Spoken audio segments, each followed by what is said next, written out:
Hi everyone, welcome back to my channel KSB TV. ఎలా ఉన్నారు అందరూ? బాగున్నారా? అందరూ బాగుండాలని మనస్ఫూర్తిగా కోరుకుంటున్నాను. మనం పొద్దున్నే లేచి పనులన్నీ తీర్చుకొని ఫ్రెష్ అప్ అయ్యేసి పూజ గదిలోకి వెళ్ళి దేవునికి పూజ చేసుకొని దీపం పెట్టుకుంటే మనసంతా ప్రశాంతంగా ఉంటుంది కదా.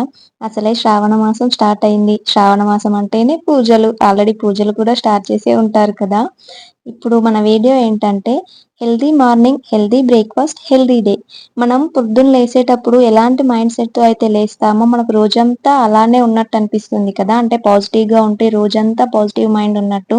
అలాగే మనం చేసే బ్రేక్ఫాస్ట్ కూడా మంచిగా హెల్దీ అయితే ఆ రోజంతా హెల్దీగా ఉన్నట్టు అనిపిస్తుంది కదా. హెల్దీ బ్రేక్ఫాస్ట్లలో ఒకటి మన ఇది పెసరట్టు. పెసరట్టు మన ఆరోగ్యానికి చాలా మంచిది కదా. అందులో అన్ని రకాల పప్పులు కలిపి చేసుకుంటాం. బియ్యం తక్కువ వేసుకుంటాం, పప్పులు ఎక్కువగా ఉంటాయి. పప్పులు ఉంటేనే మనకు ప్రోటీన్ కదా. మనం నార్మల్ గా వేసుకునే మినపప్పు దోశ కంటే ఈ పెసరట్టు దోశ చాలా టేస్టీగా ఉంటుంది. మళ్ళీ దానికంటే ఇది మన ఆరోగ్యానికి మంచిది కూడా. పెసరట్టు దోశతోటి కూడా చాలా లాభాలు ఉన్నాయి. కొంతమంది డైట్ మెయింటైన్ చేస్తుంటారు కదా, వాళ్ళకు కూడా ఈ పెసరట్టు మంచిగా యూజ్ అవుతుంది.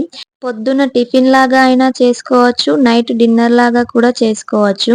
మళ్ళీ ఈ మధ్య మన అమ్మాయిలు ఎక్కువగా ఫేస్ చేస్తున్న ప్రాబ్లం ఏంటంటే పీసీఓడి లేదా పీసీఓఎస్. దీనికి మనం హాస్పిటల్ వెళ్తే డాక్టర్లు మనకేం చెప్తారు?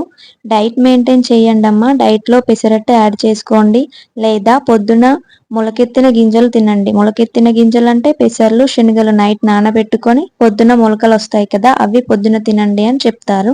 ఇలా చేయడం వల్ల న్యాచురల్ గానే పీసీఓడి, పీసీఓఎస్లను తగ్గించుకోవచ్చు.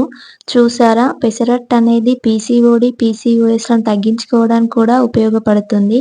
దీన్ని మనం పల్లీ చట్నీతో అయినా తినచ్చు, అల్లం చట్నీతో అయినా తినచ్చు. రెండు కూడా మన ఆరోగ్యానికి మంచివే. అంతే ఫ్రెండ్స్, ఈరోజు వీడియో నచ్చిందా? నచ్చితే లైక్ చేయండి. ఈ వీడియో మీకు ఏమాత్రం యూజ్ అనిపించినా మీ ఫ్రెండ్స్కి కానీ రిలేటివ్స్ కానీ షేర్ చేయండి. ఇలాంటి వీడియోస్ కోసం మన ఛానల్ని సబ్స్క్రైబ్ చేసుకోండి. ఆషాఢం బోనాల వీడియో కూడా మన ఛానల్లో పోస్ట్ చేశాను, చూడకుంటే ఒకసారి వెళ్ళి చూడండి.